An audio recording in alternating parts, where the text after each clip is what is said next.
My name is Kim Andrews. I'm the Executive Director of the Japan America Society of Greater Philadelphia, and I've been working here for over 10 years. I started as the Executive Director of Shifuso in 2010, so I've seen us through a lot of changes and a lot of growth.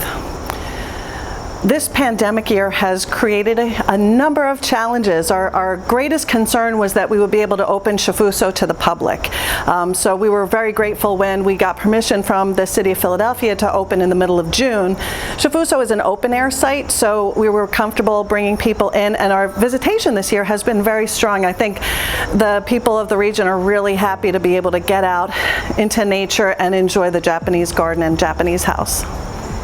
It's amazing that we have this piece of Japan here in Philadelphia, and for me it's Japanese history, but it's also Philadelphia history. So what I see here at Shifuso is a way that something that kind of joins all different people together. It joins us here in the Philadelphia region back to Japan, and it makes us part of even a larger world than we're in right now. So I think that it's, as a native Philadelphian, that I have the greatest appreciation for Shifuso, and to invite everybody to come and visit.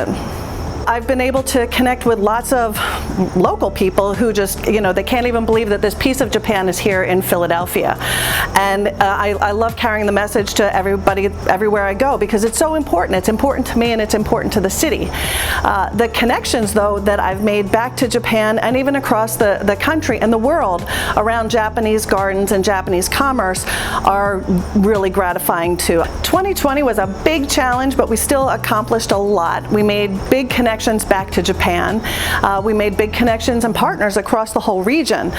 So what we want to do in 2021, we know that we will not be having some of our larger programming. We don't expect to have a large Cherry Blossom Festival next year or other large festivals, but we do expect to be able to use those connections back to Japan and all of our partnerships in the region to continue telling a bigger story about what we are here. Shifuso is magnificent on a small level where you look at it and just aesthetically it's beautiful, but for history and culture it's really important too. So those connections back to Japan and regionally help us tell a bigger story.